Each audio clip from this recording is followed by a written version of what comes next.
What's up YouTube? Welcome back to Crafting Cars. Today we're buttoning up the LS1. We got the parts, we got the time, let's get her done.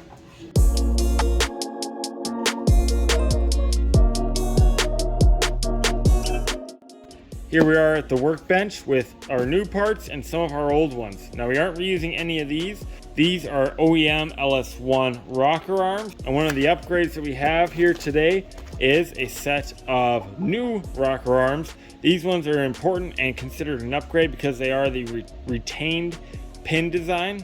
So you can see that snap ring there. That just prevents any side-to-side motion or losing anything on your rocker arms. So big upgrade there, but we aren't starting with these first. We're starting with the Chromoly push rods that I have. These are already 2 lengths for the valve springs and the camshaft that I'm running. So all I have to do is clean these off, drip oil all over the bottom of these suckers, and drop them in the engine.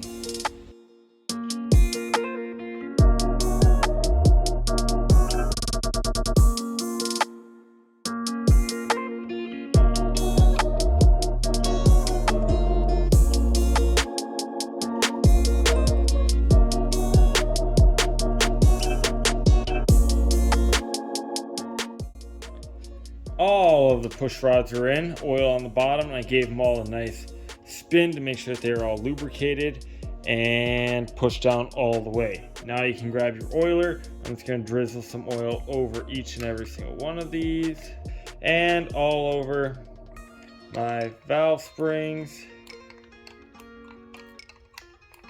Now you can grab, in this case I have a separate bracket that I have to now set in. Just like that. And because I'm running more of a milder cam, I don't actually have to rotate the engine. I shouldn't have to rotate the engine as I am tightening everything down. It should be just enough where I can tighten them all down all at once. So I'm just going to go through assembling them all. Instead of engine oil on here though, I'm going to be using some assembly lube. And all I'm going to be doing is putting some assembly lube on the underside here and on the valve side, since these are going to be sitting in here just like so. And I'm going to be putting assembly lube on the cup here because this is where all the friction is going to be happening. I'm just going to be putting some oil on here. That'll help these rotate the way that they need to. It's important to note there's a flattened side here, whereas this side's all round. You want the round side down.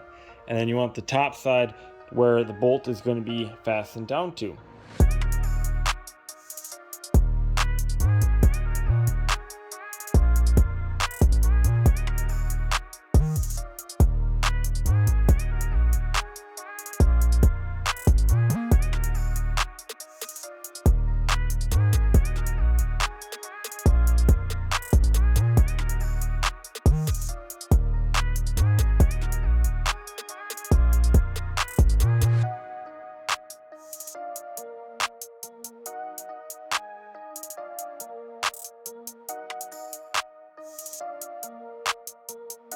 Just like that, they're all tightened down.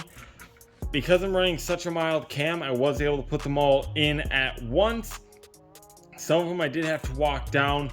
For instance, cylinder 2 and 4, the intake valve was down, so I had to suck that one in a little bit. And the exhaust on 4 was down, so I had to suck that bolt down a little bit. Otherwise they all bolted down, and then as you're bolting them down, it'll suck them into the little guide trays and orientate it, center it on the valve spring. 22 foot-pounds across the board. So now all we have to do is rotate the crank, make sure that they all rotate and move, and pray that we don't have contact with the piston.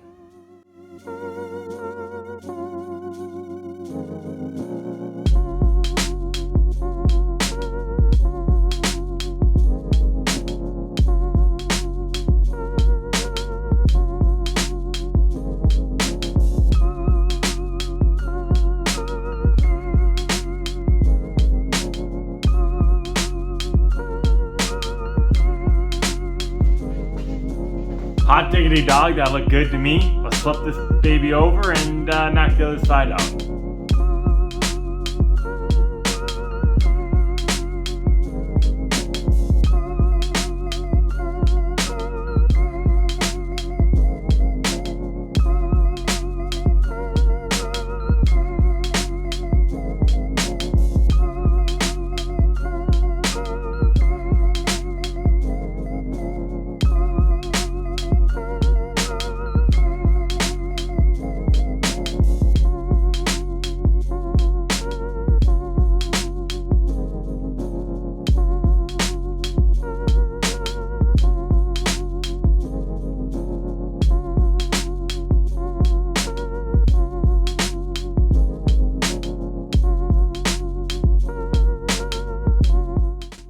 that's a huge step done. They look awesome. We don't need to touch anything else inside here. Let's throw the valve covers on and tuck these bad boys away.